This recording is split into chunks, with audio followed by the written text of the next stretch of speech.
from album What Doesn't Kill Us Will Eventually Kill Us by Martha Divine. Where is that? Quote Investigator. Let's see here. So the movie The Usual Suspects contains the line, the greatest trick the devil ever did was convincing us he didn't exist. Usual Suspects, okay. Which comes from a Charles Baudouin, who wrote a story in a Paris newspaper in 1856 from Pastor William Ramsey. Okay. I don't know. Speaking of newspaper, it is wild how many. We're recording now, by the way. But I'll edit this out and make it look clean. It is one of my favorite notes. Like to this day, they are still finding new Chesterton articles and essays because he wrote so much. Like I was listening to some story. Apparently, some like high school asked him to write an essay for like a school paper, and he did. And they just now found it.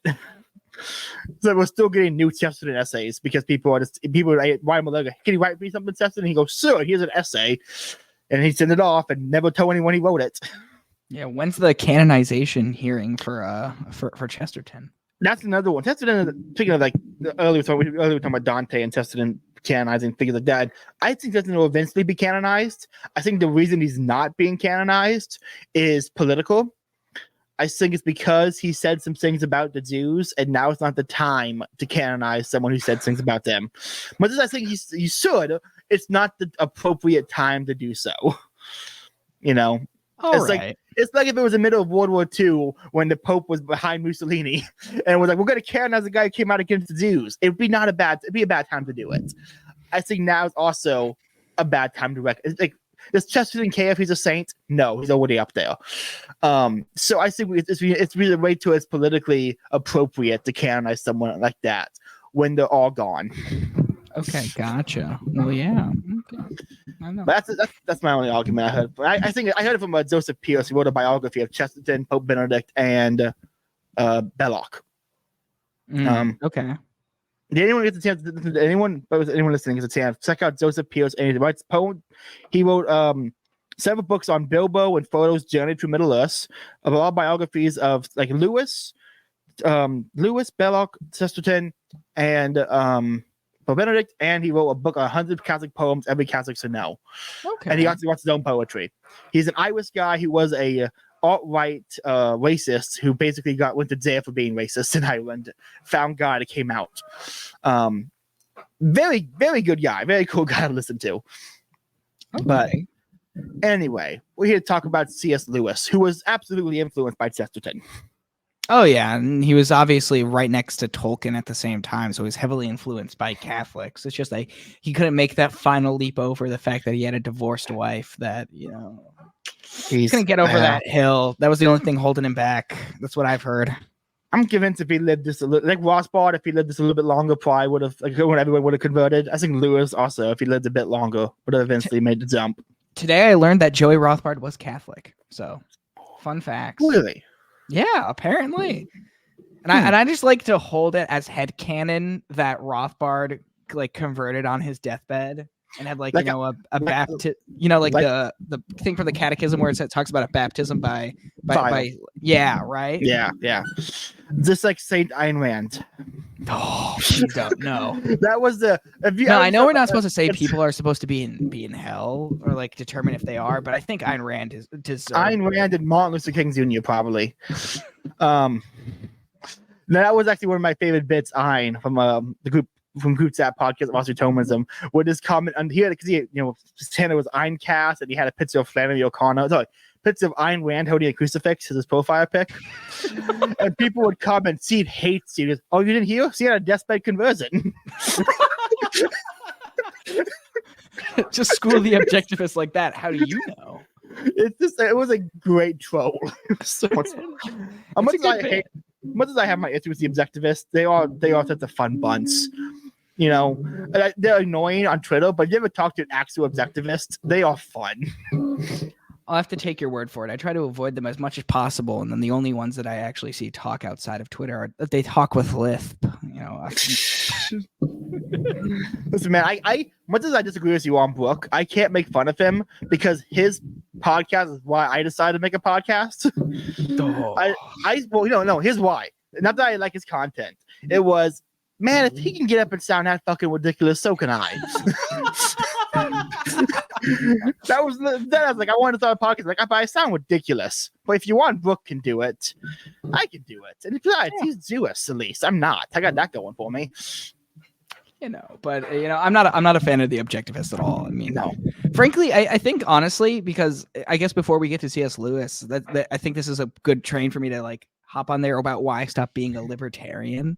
And I think it's just because like the more I look at libertarianism, the more I like read the theory, I'm like, this stuff doesn't kind of hold up. Like I read For a New Liberty finally, and I was surprisingly, I was like, this isn't that great. Rothbard doesn't make a very good case for his position here. It's like kind of just arbitrary. And then he like throws ad libs about like abortion and stuff. And I just like, I can't agree with that, because abortion was like the topic that got me motivated to, care about politics. Like it was a Ben Shapiro videos originally, him debating stupid college kids, which, whatever.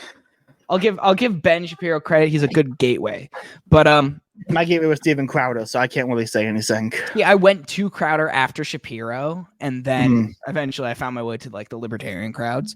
But I didn't want to call myself a libertarian for the longest time because I didn't think that I could be a libertarian and pro-life. And then I saw a debate with Kerry Baldwin and Walter Block, and then eventually I left being a libertarian because I realized that Walter Block actually did win that debate about what the libertarian position on it is. So that's why I hopped ship, because I also because it's just incompatible with Catholicism. Yeah, that's a project I wouldn't mind going back to. Is what's his name? Do you ever watch Alex O'Connor, the Cosmic Skeptic? Yeah, Alex O'Connor. Yeah. Okay. I have respect for Alex because he's been doing a YouTube podcast thing for so long that he's actually gone back and actually like reacted to and rebutted his own videos. Which I have immense respect for that. Like he debunked his own arguments against the ontological argument. Really? He still disagrees with it, but he said all his objections were stupid at the time. See, I watched his discussion with Bishop Barron because I'm a simple man. I see a Bishop Barrett discussion and I click on the YouTube video. But with him I could just see the Alex guy. I could just see him just slowly the gears turning. Like something about the way Bishop Barron communicates, it just makes it make sense. Because Bishop Barron knows how to take on the new atheists of the world. Also knows how to never let anything affect him and let this roll off his back. Like during the conversation when Alex said something like, "You can account for all human actions by evolutionary desire to live or pass on your genes." Yeah, and then he talks about Saint Maximilian Kolbe, right? Yeah, you can't account for Shakespeare or Michelangelo, Wyss. I just didn't want to. They wanted to fuck. It's like that's stupid. Why do we build churches if it's not in our evolutionary self-interest? Why do we do that? Which is actually a surprisingly good case for God's existence, because we have the evolutionary design in our brain that we have eventually evolved into divine revelation. I don't know, something. Yeah. I could add something there about why we feel the need to build churches and beautiful things. What was it? I don't know if you have yet, but have you had read any Yaki? Like Francis Parker Yaki? I haven't, no. I've heard the name, but it doesn't ring much of a bell. I don't know anything. He's one of those guys Pete talks about and Pete likes. I picked up the book Imperium. It's it's a weird book. He anthropomorphizes the culture and spirits of the AIDS in a weird way, but it's I don't know. I like postmodern stuff, but it's not really postmodern, but it has that vibe. So I let it pass. But anyway, he had a chapter on the ideologies that built the 20th century. And one of them, he explained how Darwinism is just biological Calvinism. As in that you are predestined to survive because you have certain genetic traits. Is that the angle? Pretty much. Okay. And that all Darwinism basically evolved into a tautology where it's like, well, they survived because they survived. And it's like, okay, well, thank you, I guess. You need to bring Lorenzo, our good friend, onto this podcast to hear him rant about why he hates John Calvin and the Protestant Reformation. I need to eventually just have you and him on one time. Oh, it'd be great. It'd be so much fun. If you, him, and Connor and I all got together for a podcast, that'd be a blast. Nightmare blunt rotation right there.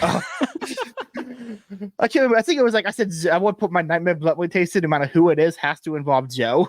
Oh man, I love Joe. Joe's great. So one day I'm gonna meet him and we're gonna get along great or stab Just each come other. to a There's no Mises way. event. Please come to a Mises No. event.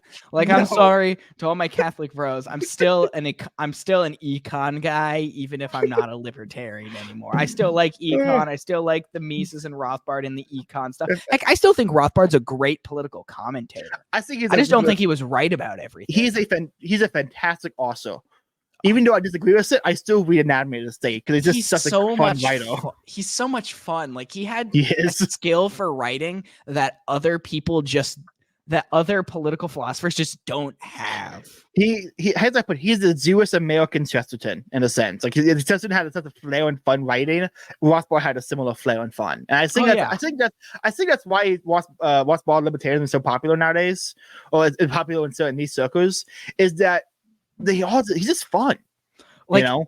Like, read the Irrepressible Rothbard with the Rothbard Rockwell reports and tell me you aren't having fun reading this, even if you don't don't agree with everything he says. Like, try reading Where Will They Go? Who Cares? Hopefully they will move.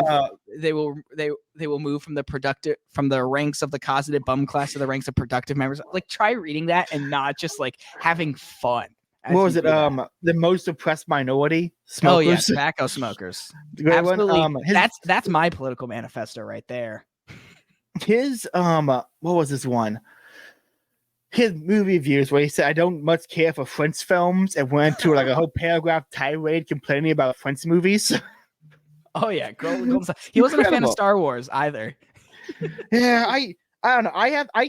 Much as I have my issue with Star Wars because it's dualistic and it's weird, I can't help but love George Lucas and everything he does. Oh, have you've seen that video where it's him talking with Samuel L. Jackson, right? And he's talking to him about Mace Windu stuff, and he's like, "Yeah, it was like the Jedi's. They have blue or green lightsabers." And Samuel L. Jackson's like, "Could I get purple?" And George looks up to him with like a little bit of fear in his eyes, like, "We could do purple." My favorite one is he was supposed to meet Carrie Fisher somewhere and bail to go to the Playboy Mansion.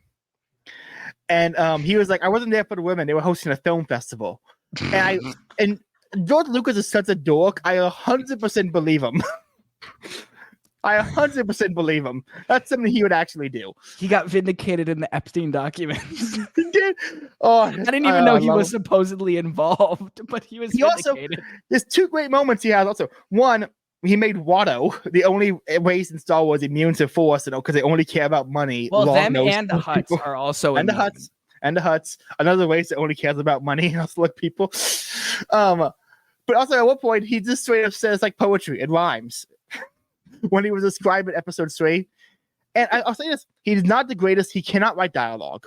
That's his biggest fault. But however, cinematography speaking of like the scale and the entire overall story of Star Wars, Anakin's fall and rise and the whole point of Luke not killing him, there's some incredible, very good moral beats in Star Wars. Yeah. And really good lessons in Star Wars. People make fun of it. I'm like, it has its problems, but if you're going to give a kid something, they're not going to read King Arthur stories, but they'll watch Star Wars. I read the King Arthur stories. Well, you're a dork, David. We know this. Look at me. I'm gonna really irritate my roommate who's listening in as I speak. But my favorite Star Wars movie is still The Phantom Menace. Because I just got that nostalgia hit from watching it with my friends when I was like 8 years old at his house, and watching the Duel of the Fates with Darth Maul and the political commentary. Like, I just love it for whatever. It's a fun movie. I don't know if you ever saw, but I had Scott Holton on once to talk about Star Wars, and that was a lot of fun. Another time I went through Scott Holton, I would talk to him about Star Wars any day. Oh, dude's a great guy. I love him still. I got to hang out with him one time when I was still doing the libertarian politics stuff. I think my favorite Star Wars film was probably Revenge of the Sith. That's another good one. I need to do a rewatch of the original trilogy because it's been so long since I did that, just so I can see just that. Now that I'm somewhat more intelligent, I can understand the absolute gold that is in the movies. Like, I rewatched The Two Towers and The Return of the King very recently, and it's been a long time since I watched Lord of the Rings stuff. It's such gold. And I can't help but also just really like Faramir more now, thanks to the Middle Earth mixer. Yeah. Oh my, I love it. I've always loved my favorite Lord of the Rings is probably Faramir or Aemil. I love those. I love the side. This the side night bro. So we're just like, do I know the full details of what's going on? No. Am I going to fight these orcs because the orcs? Absolutely. That's my kind of guy. Oh yeah. And then there's I also like how the line where she's you said Aemir, not Eowyn, right? Yeah. Yeah, but Eowyn, when in the movie, when she says "I am no man" and stabs the Witch King in the face, and that's actually straight up the line that Tolkien wrote out, which is just great. What's really fun about Return of the King is they didn't have enough extras, so they basically drove around New Zealand towns and asked people to be in the movie. Some random local librarian was the body double for Witch King of Agmar. Nice. Some random librarian was like, "Sure, I'll be this guy." He probably read Lord of the Rings. He knew what he was doing. See, I figured this out. That Boromir is supposed to be the thief, is like an allegory for the thief on the cross that recognized Christ, because he was led there to his own demise by his own self-interest and greed. Like he wanted the ring. That's why he got there. But at the very last moment, he repented and he gave up his life. And so to allow the ring bearer or, Christ's redemption, right? And so I'm pretty sure Boromir is supposed to be an allegory for the thief on the cross. Saint Dismas, the penitent thief.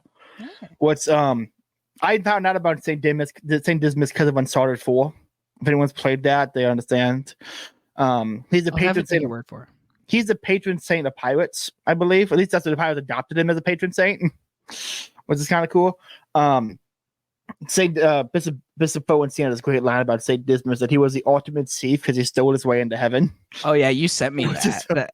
That is. If anyone listening, if you want really easy reading, short, quick, deep spiritual theological writing, any commentary, I'm not saying any, most commentaries on the 7 last words of Christ, either from Bishop Bowen, Saint Bonaventure. There's a bunch of different commentaries on those, and they're all really good. Yeah. See, I can't get into Fulton Sheen as far as watching his talks, but reading him is really fun. Dude, I really enjoy reading his stuff. I love anything that's Fulton Sheen. I watch the videos. I watch the TV show. He also is quite funny. He had a joke. It was he had 2 great jokes that I loved. One of them was a woman's mind is cleaner.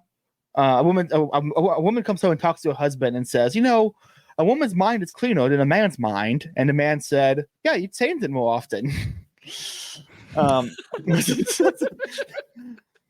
other one he told was, the other one he told is he would tell it on his TV show or from the pulpit. One of them was 3 men go to Turkey for a drinking holiday, and they stayed in a Turkish hotel. And the first night they come back and they go up to the room on the 30th floor, the 45th floor, and no problem.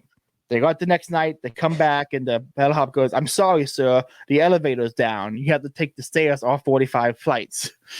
And he goes, "I'll bring down cots and you can sleep down here, it'll be fine." The guy say, "No, it's fine. For the first 15 floors, I will tell jokes. For the next 15 floors, I will sing happy songs." And the third guy goes, "For the last 15 floors, I will sing sad songs." So they begin. First 15 floors, they're laughing with the funny jokes. Next 15 floors, they're laughing with the happy stories.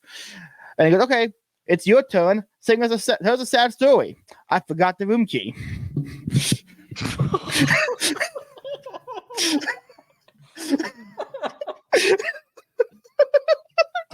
That's a great. It's so stupid. It's so good. It's like when I see on Instagram, people will create with the stock images, and it'll be a bear at the bar, and he's like, "I'll have a rum and a Coke." He's like, "Why the big pause?" "I don't know. I was born with them." It's such a stupid joke, but I get so much joy out of that stupid little joke. Oh, I love a good a priest with a good sense of humor. I love have you watched any Father Augustus Wetter? I can't say I have, no. Oh, you gotta find him. He I've never seen someone have more joy for life than this man. But he played rugby for 15 years and had several brain injuries and now has Parkinson's. And so every once in a while he has to stop himself or say, "I shouldn't have said that," immediately after saying something. And he said that his he teaches at a high school. He's a monk. He teaches at a high school, and he said all his classes have been nicknamed the sex and Hitler classes because every lecture devolves into sex or Hitler. I'm like, is he a Constantino's fan? Okay. Yeah. So, Okay, to quickly wrap back to like the saints when you mentioned Saint Dismas, like I wish I had I'm obviously I'm a catechumen, right? I'm being baptized and confirmed on Easter Vigil Mass, and I'm really disappointed that Saint Ignatius of Antioch, he's only the patron saint of the Mediterranean and Northern Africa. Like that's all he gets. He doesn't get anything else. That's all that St. Ignatius of Antioch gets. But then again, he does get the awesome epistles. So he does. What can I say? I don't know where it is, but I have a small picture about. I can't have a camera. I try to hold my hand up, but I don't have a camera. I have a small picture, and it's of a painting of him at the Colosseum when the lions are about to attack him, and it's him on his knees, and there's a Christ in the image. You have one of the photos? I have this. Okay, you have an icon of it. That's the icon looking one. It's nice. Yeah, I love it. It's beautiful. I've also got Aquinas and Saint Michael, and then I have a nice, like, authentic Romanian one of Christ cutting sin. An icon. Nice. Every time I post a picture of an icon, I get some Orthodox guy DMing me saying, that might have been made by a Hindu demon cult to put curses on it. So I'm like, if it was any other cult, exactly. If it was any other cult, I would ignore you. But because you said the magic word of Hindu, I have to believe this now. I just so evil. All right, so we should get to C.S. Lewis, shouldn't we? I was about to say, let's get to C.S. Lewis. So we've both been two things. One, we've both been reading some C.S. Lewis, and two, we are in a contest to see who can read more great books by the end of the year. Oh yeah.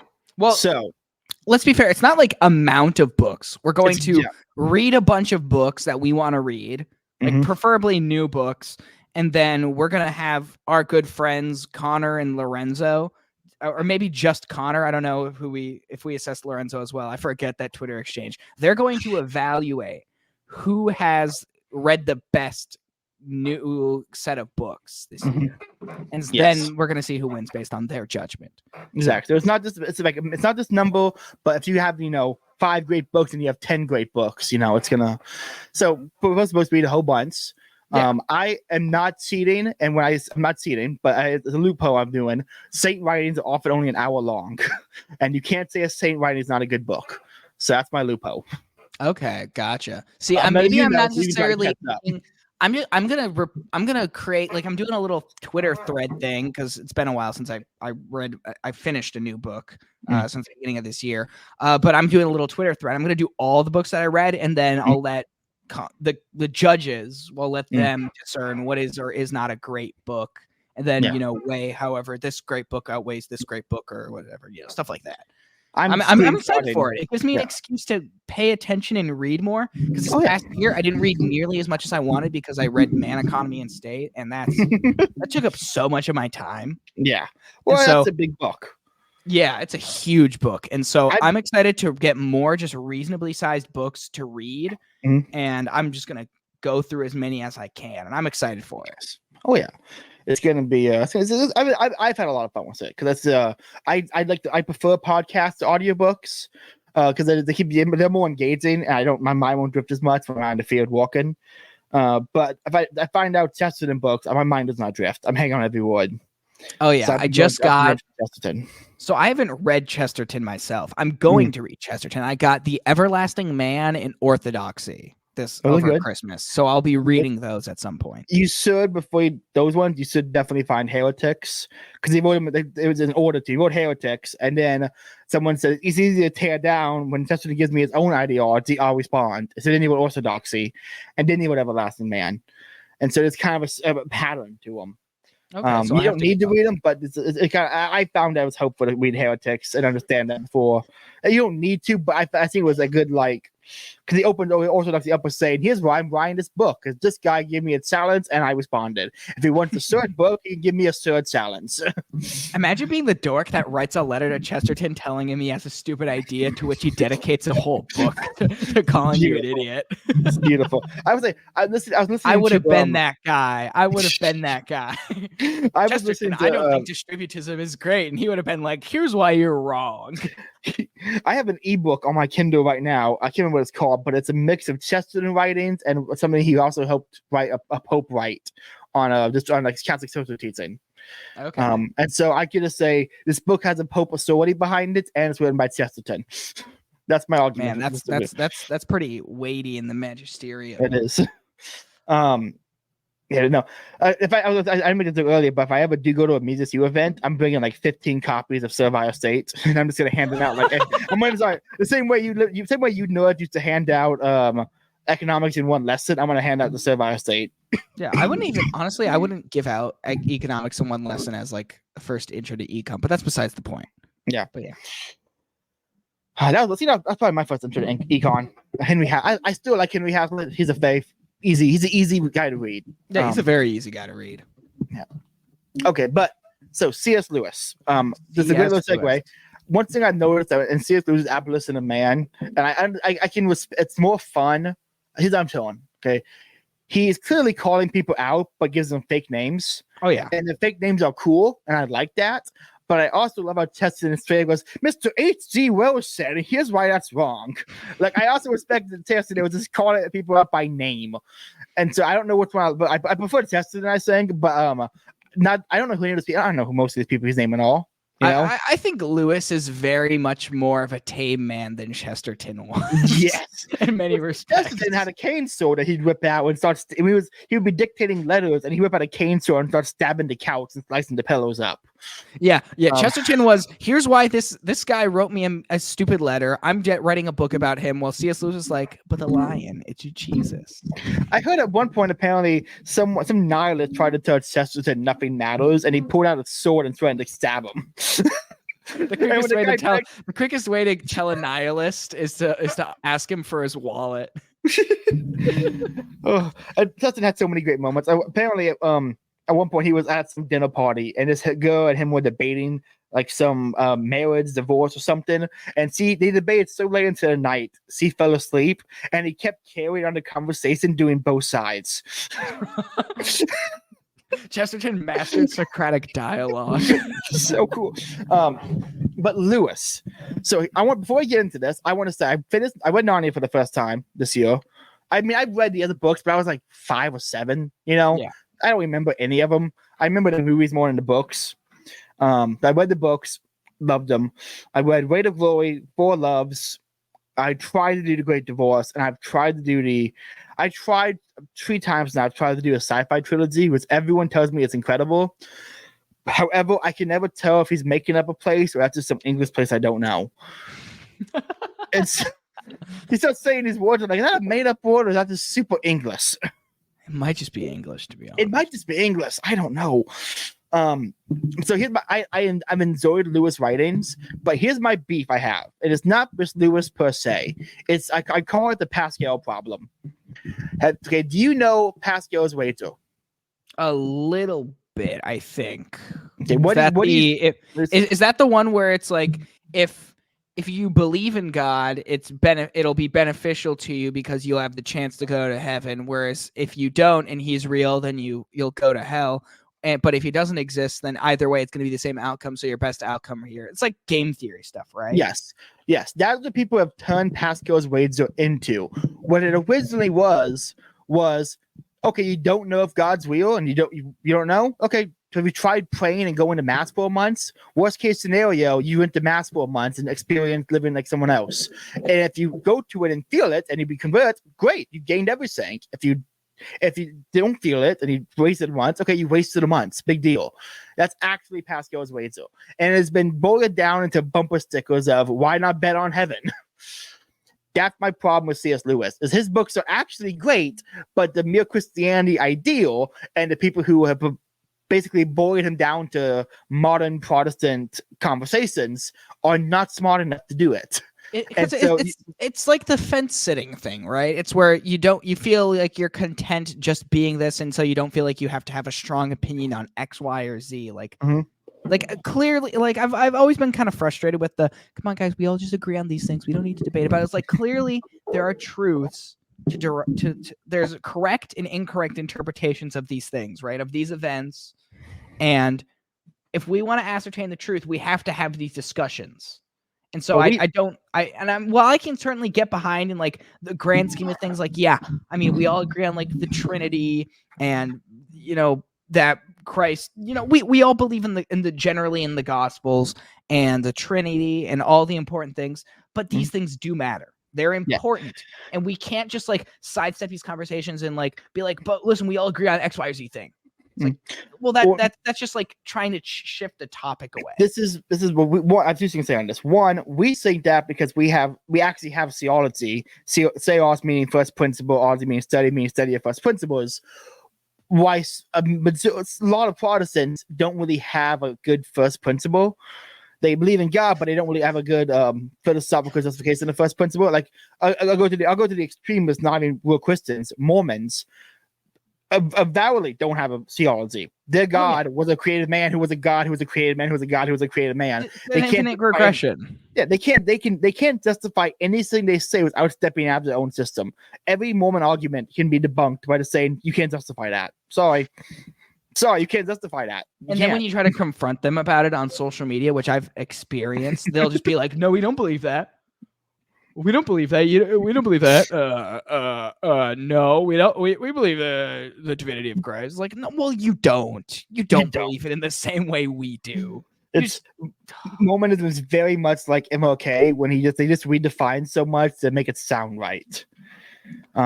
It's just they're all like every single Mormon person I've actually talked to is a wonderful person. Like they're wonderful people, and I can't help but like them. But then, like, their online anonymous accounts are just so insufferable.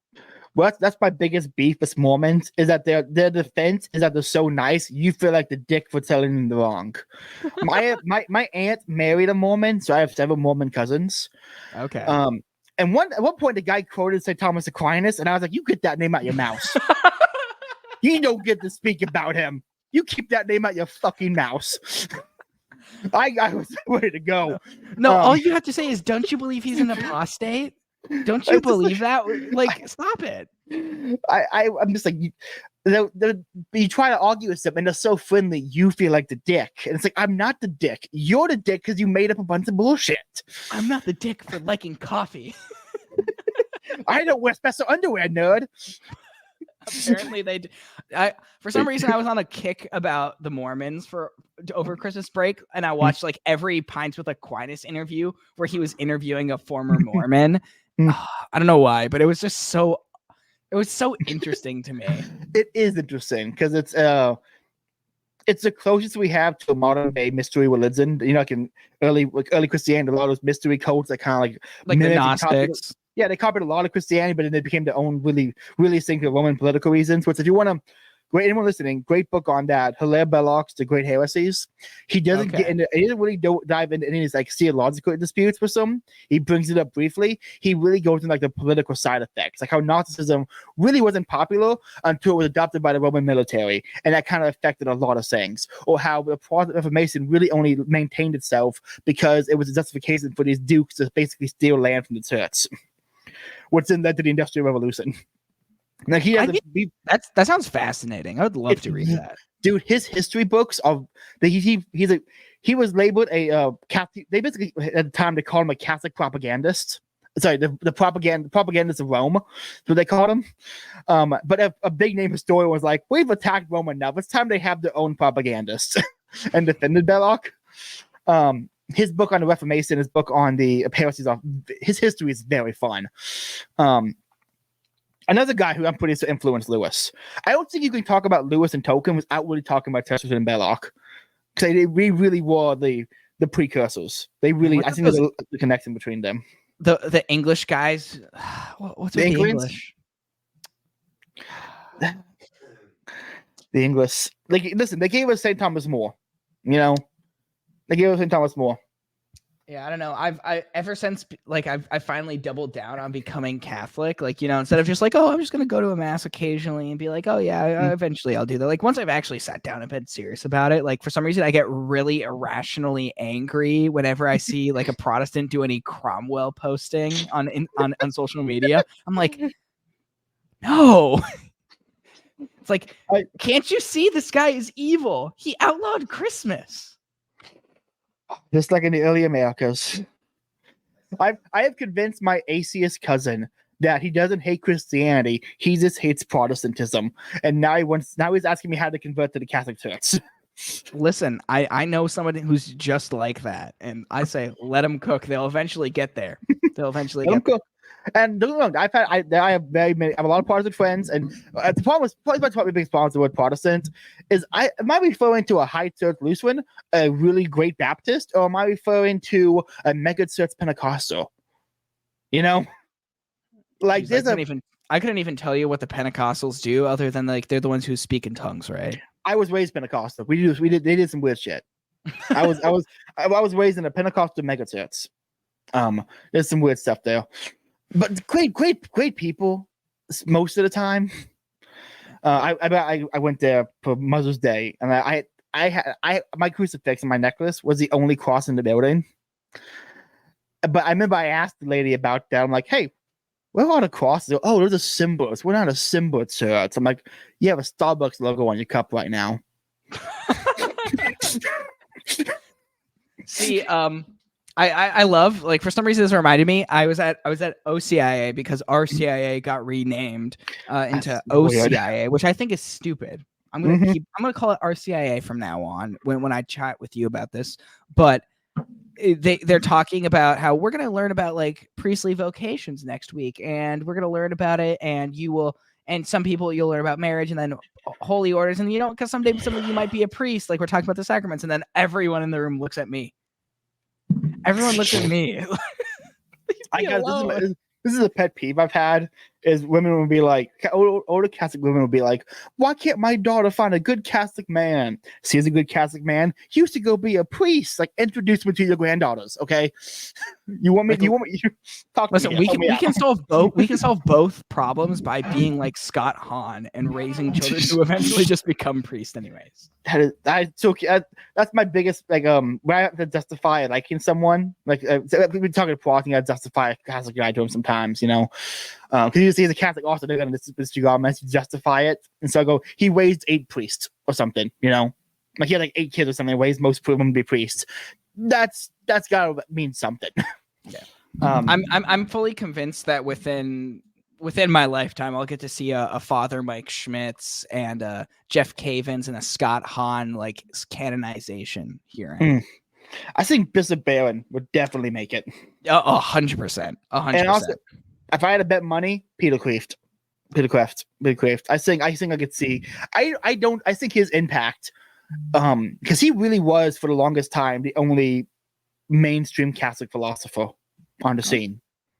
And so I think he was invaluable for a whole generation, and he still is invaluable. I mean, his everything, his commentary on his daily biblical commentary, his book on surfing, his history of philosophy. You can't read Kreeft and not realize how much of an influence he had from Lewis and Chesterton. Oh yeah. But anyway, back to Lewis. Lewis. Yeah. I'm sorry. We just get along so well that we just delve into whatever topic. Well, we hang out in real life, and so we end up just having a real life conversation again. It's like this topic, David. I'm sorry. The audience will have to learn to love this. Yeah, they'll get used to it. I want to read this quote from I want to read this quick quote from Lewis on and it was in the last battle of Narnia. Okay. So I'll give a little preamble to this. There's Narnia, and then way to the south there is Camorra, however you say it. And they're basically Muslims. They have a king who have to say long may he. They have to say what's his king's name? The Tesseract, may he live forever. Every time they say Tesseract, they have to say may he live forever after. They all wear turbans and have scimitars, and the dwarves call them darkies. So they're just a stand-in for Muslims. and they have an evil god named Tass, who is like the epitome of the evil in Narnia.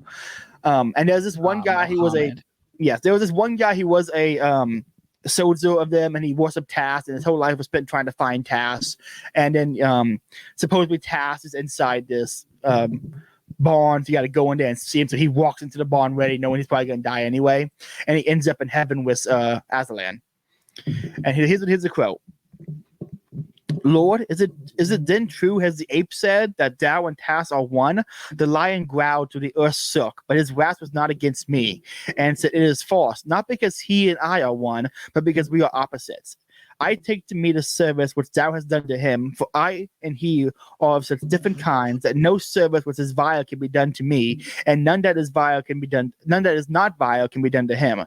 Therefore, if any man swear by Tass and keep his oaths for the oath's sake, it is by me that he is truly sworn, though he though he know it not, and it is I who reward him. And if any man do cruelty in my name, though he says the name Aslan, it is Tass who he serves, and by Tass deeds it is accepted. Dost thou understand, side? I said, Lord, thou knowest how much I understand, but I said also, for the truth constrained me, yet I have been seeking Tass all of my days. Beloved, said the glorious one, unless the desire had been for me, thou would not have sought so long and so truly, for all find what they truly seek. So good, right? That is really good. Wow. I just think it's the AC's augmented divine hitterness. See, Lewis knocked it out with a children's book. That explanation. This is how I explained Vatican II's view of soteriology. Was a quote from Narnia. Like, it's so moving and explains so much, and it's so good. Wow. It's so good, and it's in a book about Jesus lion. Yeah, I mean, and that goes back to St. Augustine, right? Like, he says, our hearts are restless until they rest in you. Like, our pursuit of truth, of these higher values, will always lead us towards God and towards Christ, if legitimately followed. And God is truth, and anything good we do is only by the grace of God. So even if someone like, say, Socrates, who had no knowledge of God, of Christianity, or of Judaism, could determine true reason alone, these aspects of God, and then go and die for those aspects of God, how is he not a martyr? Yeah. That's why some buildings, Socrates has a green halo, because he's considered a prophet. So I think that's a wonderful, wonderful quote from Lewis. There's so many great moments in the last battle. Like, I mentioned the dwarves earlier. So the plot of the last battle is this ape finds a dead lion skin, and he takes it and he puts it around his friend who's a donkey, who's kind of stupid. And they use that to trick the Narnians into believing Aslan came back, and that he wants to sell them all into slavery because they've been bad. And all the Narnians start to believe it because it's Aslan. Oh, that sounds like Exodus. There's a lot. There's so much in the final battle. It is insane. You could talk for hours just about one little conversation in that book. It is dense and deep and beautiful and epic and brutal. And I mean, the first book of Narnia is just like, oh, we have the lady took a knife and she slashed at the guy, but he barely missed her. To the unicorn rammed his horn through the man's heart as he gurgled to death. And I'm like, holy shit, Lewis. But anyway, to the dwarfs, they're following the fake Aslan. They find out he's fake, and so then they find out the king tells them Aslan, that's not Aslan. Aslan's over here, and they say you're just lying about that because he wants us to follow you. We don't want your king. We don't want Aslan. The dwarves are for the dwarfs, and they all get thrown into the barn where Tass is, and they basically end up in heaven, but their eyes are closed. And they're sitting there, and the Lucy and some of the characters are like, "Jay, wake up! You're in Aslan's country." No, I'm not. I'm in the You're trying to pull one over on me. I'm in the barn. Here, have this beautiful fruit. It tastes like straw. You're feeding me straw. Aslan breathes on them. A donkey just breathed on me. And Aslan says, I cannot help them, for they are so taken in with themselves that they cannot be taken in by me. And it's just, they're in heaven, but they can't see it and they can't recognize it because they've closed themselves off to the truth by so much, by believing in themselves so much. And it's just, you want to cry for these dwarfs. It's so sad. That's just one of the last battle is so good. It's so good. Anyone listening, go listen. Anyone listening, if you get on Audible, you can find the entire Narnia series as one giant audiobook with several different authors, and the last battle is read by Sir Patrick Stewart, which really helps it. Also, I love, no matter how atheist a British person is, when it comes time to do any reading for a British author, they seem to just go for it. You know, like there's a weird like British actor patriotism where it's like, well, of course I'm going to read the C.S. Lewis book. He was British. Of course I'm going to do the Lord of the Rings BBC radio drama for free. It's Tolkien. I have to do it. And there'll be atheists, or there'll be Ian McKellen's a great example. The dude's a fag, but he still loves Lord of the Rings again because it's British and he can't help himself. Right? So the British patriotism is very weird, but I love it when you see it. So you've been reading what was it? So I read the Abolition of Man, The Great Divorce, Mere Christianity, and Screwtape's Letters. And honestly, Screwtape's Letters was my favorite of all of them. I don't know why I can't get. I've tried. I can't get into it. I don't know what it is. I think it's just too on the nose or something. But I struggle to get through it. Yeah, because the whole point of the Screwtape Letters is that it's Screwtape who's like an overseer demon. Mm-hmm. Right, and he's talking to I forget what the name of, no Wormtail. Yeah, I think it's Wormtail or Wormtongue, one of the two. Yeah, and he's basically coaching him through how to lead a human to eventually stay in a state of sin and die, and so that way he can come down to hell and they can feast on him, whatever, all that stuff. But the point is that it's kind of Lewis describing the little ways that we can in our brains be led towards sin, even if they don't seem like on the surface these are things that would lead us. I remember a bit about newspapers or some like magazines in the beginning about the common man and newspapers or something like vaguely, maybe it was a cruise thing thinking of. But there's a few bits I vaguely remember from Screwtape Letters. See, I think the really good one was the it was like how you keep like keeping friends with like the atheist and like espousing like these with the communist friends who of the left liberal types, and how remaining friends with them and but still feeling like, oh, I'll be fine, I'm going to church every Sunday and sometimes I'll skip, but it's fine, and like just seeding these little things, these little inconsistencies, so that way it doesn't feel like you're slipping out of it, but even as you are slipping further and further away, like creating that I'm still doing the right thing, right? Even as you move further and further away from it. And I think that was a brilliant concept that he really pointed out really well. And then he also talks about how war was like, because he kind of sets it so that the human character is during the time of the bombing of England during World War II, or I think World War II, because that would have been the only time you could be bombing, right? Yeah, he served in World War I believe, so it was definitely World War II. Yeah, I think he tried to sign back up for World War II, and they told him he was too old. But I thought it was. I really enjoyed Screwtape's Letters. I think if you want really good insight into like these little ways that you can be led towards sin, that is a really good tool for that. It's like, and it's also like, it reminds me of Father Mike Schmidt's video where he's talking about like how to get over certain sins. And he's like, you have to identify if there's a pattern that leads you towards like constantly sinning, and you need to snip that pattern. You need to like snip it right in the bud and get rid of it. Like, if you're going in and you turn down this alleyway after picking up your girlfriend, it's like, don't stop turning that way.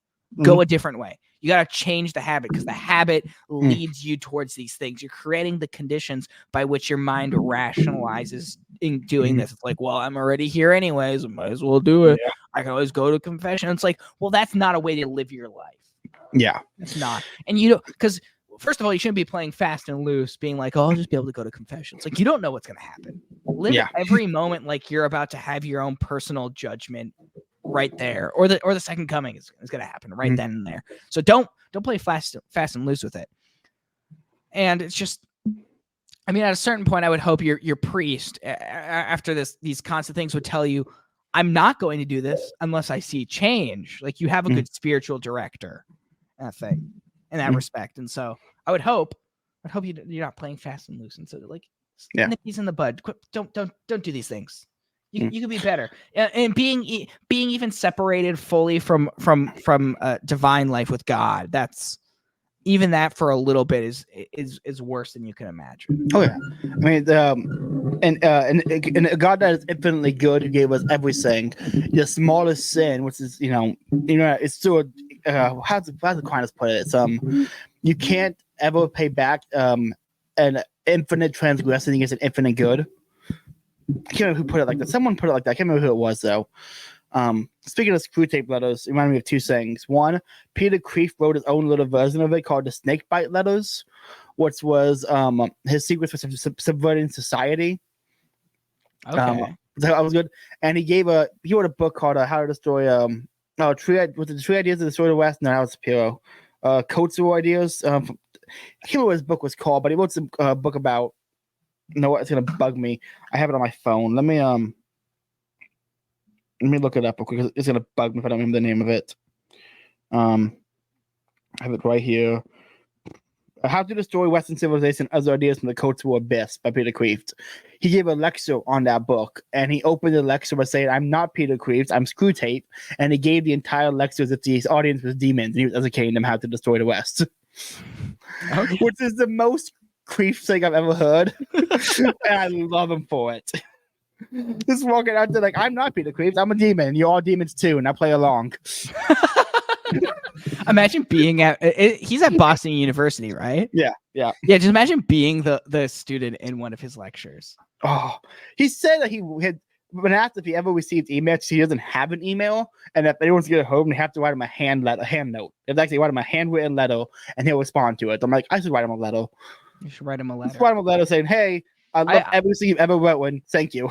I've emailed back and forth with Father Mike Schmitz. That's a fun experience. So the only academic I ever emailed, or like smart person, was Hopper. Okay, yeah, that's fair. I don't think the response he gave me was good, but whatever. If I cared more about Hoppianism, I would have probably responded. But I was just curious, and I reached out. I asked him if Austrian economics are better justified through Kantianism or Salamanca school like Thomism, and he said it doesn't matter. I'm like, okay, I guess you're wrong, but I'm not arguing this one with you, Hopper.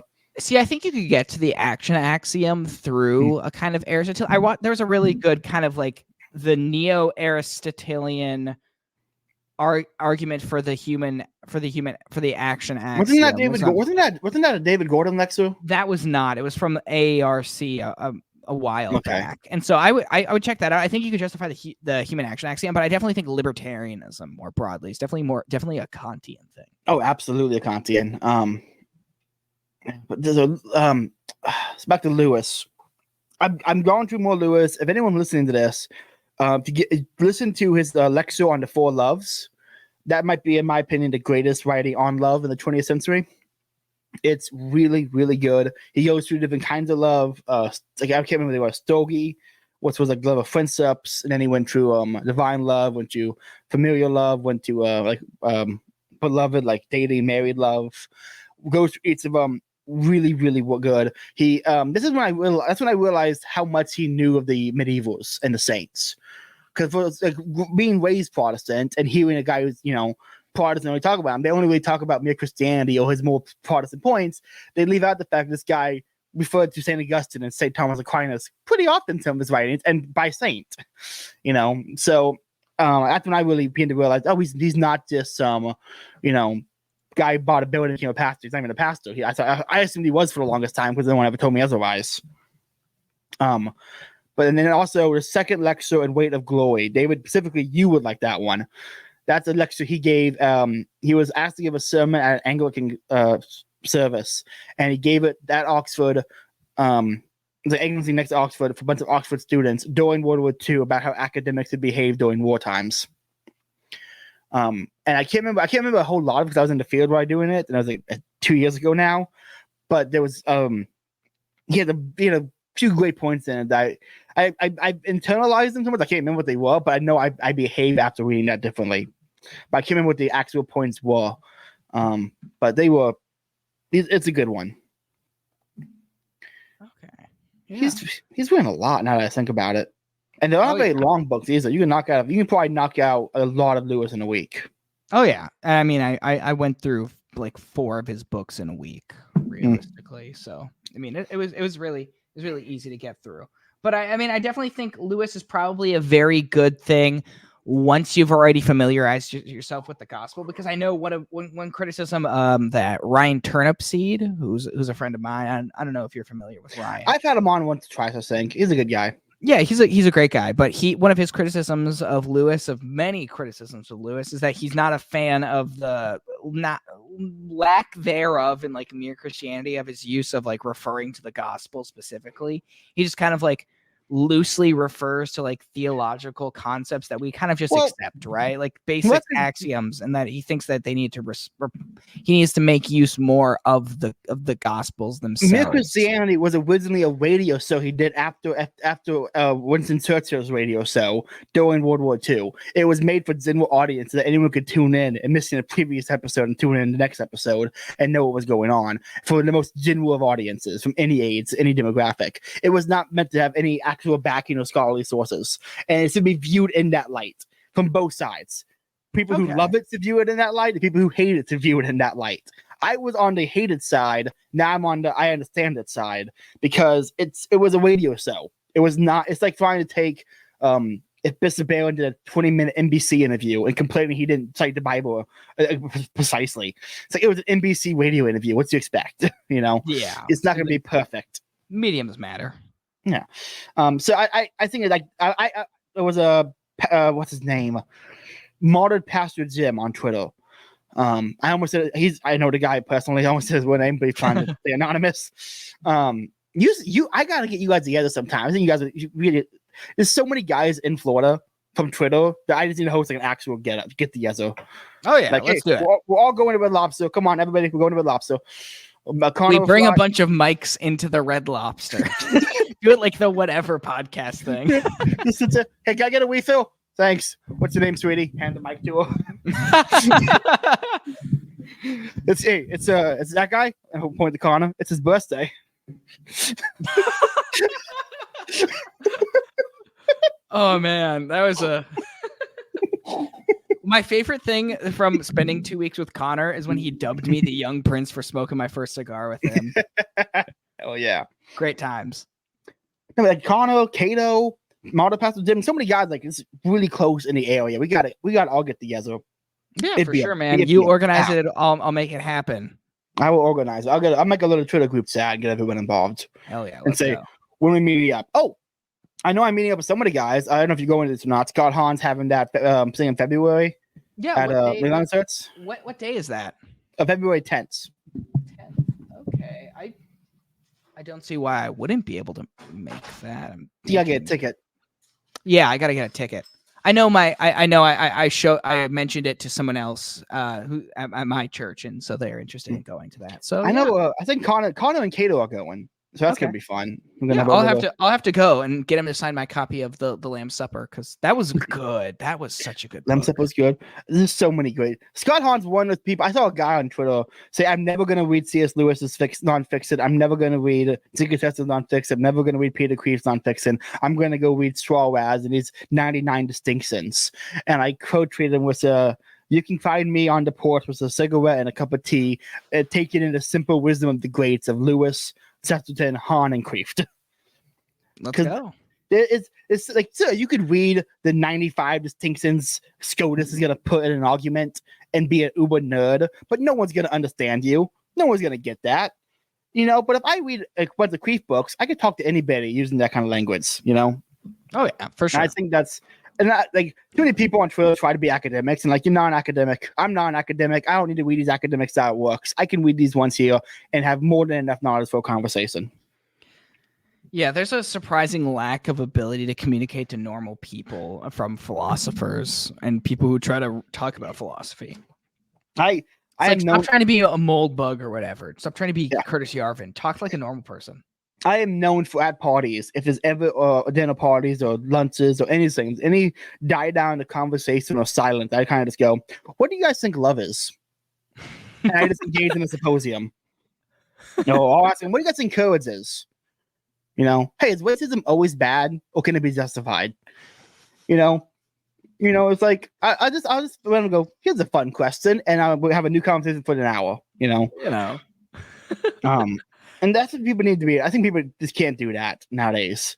I don't know if it's like they're too autistic or too nerdy, or they more. Here's what probably really is. They want to sound smarter than they are, and so they try to just put on airs. And I'm like, you're not a Thomas Aquinas. You're not. No one is, and that's fine. It's fine. If you want to read that stuff, if you can read that stuff and actually use it in a conversation, quick. I think it's just two goals in reading like theology. Either A, it's so you can grow closer to God, or B, you can go closer to God and bring people with you. Oh yeah, for sure. Those are two goals. And if you can do, if you're trying to go with the second one and you can't talk to people, that's a problem. But that's just that's a pet peeve I've been having. I've been seeing the trads on Twitter talk to people, and I'm like, you don't know how to be normal, do you? No, just be a normal person, really. Just be normal. Yeah. Okay, but we've gone for an hour. We talked about a lot of stuff, and Lewis. Is there any final thoughts you want to add about Lewis, or anything you want to say before we wrap it up? Shoot. I'm gonna quote Connor because I don't have much to say more about Lewis other than I generally enjoyed his work. I don't necessarily agree with his depiction of the Great Divorce, but that's besides the point. I'm gonna quote Connor that there's a certain virtue in not knowing what's going on in Rome. Shout out to you, folks. True. I will wrap it up with a quote I found from Lewis. A bit of a longer quote, but I'll wrap it up with that. Let me just find it again real quick. It's a quote. It's a quote from The Final Battle again. Honestly, that might be my favorite Lewis book. It was The Horse and His Boy because this is so whimsical and fun, but The Final Battle is so ridiculously good. Where is it? I knew I still left it up. I'm coming up to it. Here it is.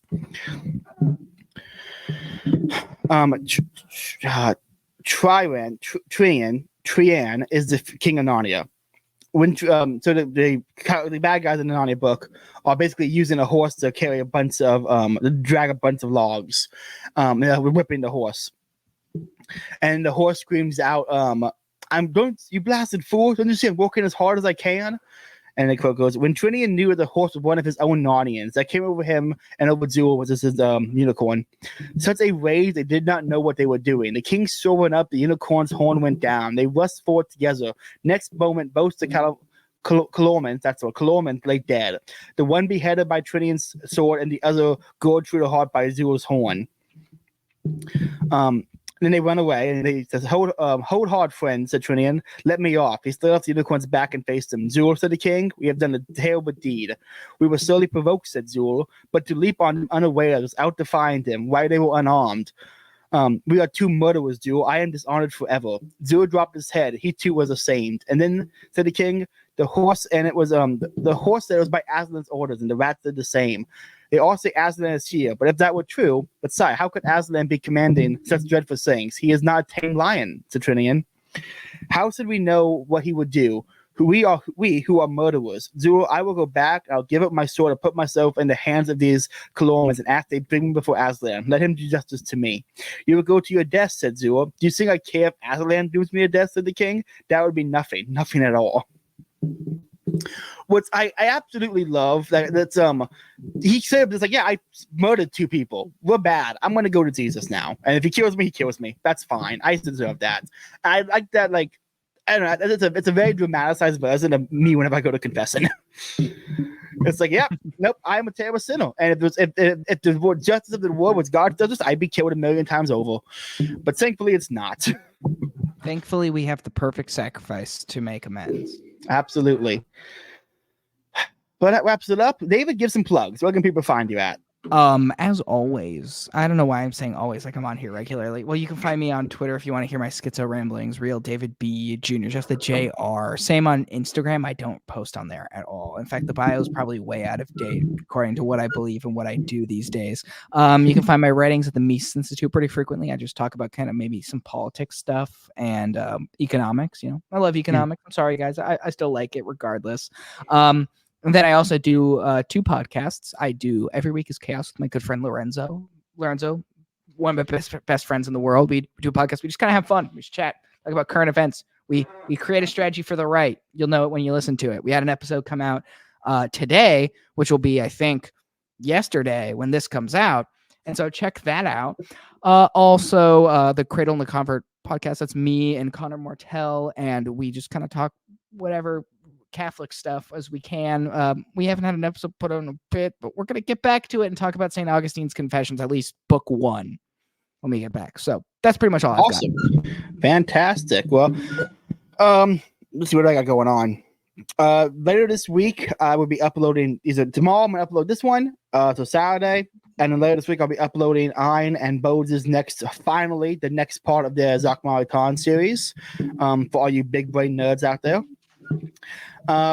We have Chesterton. We have Trailer Park Chesterton with Connor Mortel, which is surprisingly the most viewed thing on the channel since Andrew debated Jeremy over economics. So that's impressive. Good for thank you, Connor, because he got us 13 new subscribers.